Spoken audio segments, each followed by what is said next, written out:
Hezbollah के शहीद सरबराह Hasan Nasrallah की नमाज जनाजा आज लेबनान में तदफीन होगी। लेबनान में 3 और इराक में 5 रोजा सोग। इसराइल ने लेबनान पर हमले तेज कर दिए। मजीद 105 अफराद जाँ बहक। इसराइल का यमन पर भी हमला।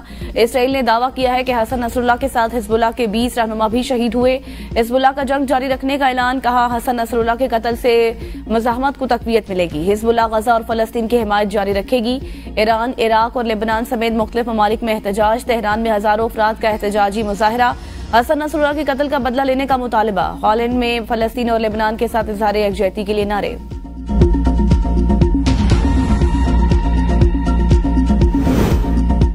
अमरीकी सदर जो बाइडन कहते हैं, मशरिक़ वुस्ता में हर किस्म की जंग से गुरेज किया जाना चाहिए। खित्ते में जंग बंदी के लिए जल्द इसराइली वज़ीर आज़म नेतन्याहू से बात करूंगा। दूसरी जानिब अमरीकी कौमी सलामती तर्जुमान जॉन कर्बी का कहना है कि हिजबुल्लाह हसन नसरुल्लाह की शहादत के बाद अमरीका को किसी भी किस्म के रद्द-ए-अमल के लिए तैयार रहना चाहिए। अमरीका को हिजबुल्लाह, ईरान और इराक, शाम में मलेशिया के ग्रुपों के लिए तैयार रहना होगा। तरमीम पार्लियामेंट का हक। मौजूदा पार्लियामेंट के पास आनी तरमीम लाने का हक नहीं। मौलाना फजल रहमान कहते हैं, जाली हुकूमत के पास तरमीम का मैंडेट नहीं। देखते हैं पीपल्स पार्टी अगले मरहले में क्या तरमीम लाती है। आनी तरमीम के जरिए मार्शल लॉ लगा रहे थे, हमने सपोर्ट नहीं किया। अदालती ढांचे में जो तब्दीली लाई जा रही थी वो अवामी मफाद में नहीं थी। हमारा मौकिफ है कि अफराद के बजाय अदालत के लिए इस्लाहात होनी चाहिए। मौलाना फजल रहमान का एक बार फिर नए इलेक्शन का मुतालबा। कहा, मुल्क में नए इंतखाबात कराए जाएं।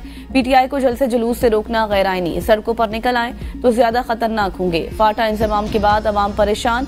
इंजमाम पर रेफरेंडम कराया जाए। बड़े मनसब पर बैठकर 2 सूबों को लड़ाने का बयान बचाना है। खैबर पख्तूनख्वा में गवर्नर राज लगाने के हक में नहीं है।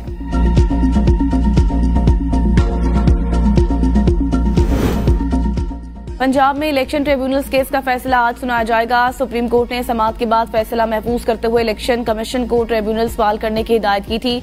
आर्टिकल 63A नजरसानी दरख्वास्तों पर समाअत 11:30 बजे होगी।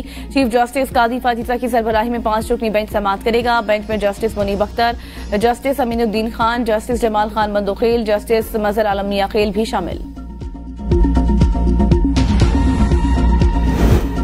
नेपाल में शदीद बारिश, सैलाब और लैंडस्लाइडिंग से 151 अफराद हलाक हो गए। स्कूल 3 रोज के लिए बंद। दारुल हुकूमत खटमंडू में 322 मिलीमीटर बारिश रिकॉर्ड की गई। ट्रैफिक की रवानी शदीद मुतासिर। सैलाबी रेले में 2 बसें बह गई। रेस्क्यू टीमों ने 16 अफराद की लाशें निकाली। तूफान भारत तक फैल चुका। पाकिस्तान का नेपाल में सैलाब से जानी और माली नुकसान पर इजहार अफसोस। नेपाल की हुकूमत और अवाम से इजहार यकजहती। वज़ीर आज़म शहबाज शरीफ का कीमती जानों की ज़या पर गहरे दुख का इजहार। कहा, मुश्किल की इस घड़ी में नेपाली अवाम के साथ हैं।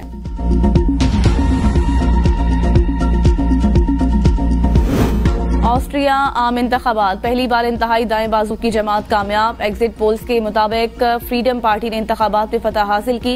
एग्जिट पोल्स के मुताबिक इमिग्रेशन पॉलिसियों पर तशवीश की वजह से सख्त दाएं बाजू की जमातों के लिए हिमायत बढ़ रही है। एग्जिट पोल्स जायजों के बाद ऑस्ट्रिया भी यूरोपीय यूनियन के इन ममालिक की फहरिस्त में शामिल हो गया जहां इंतहाई दाएं बाजू की जमात की हिमायत में इजाफा हुआ है।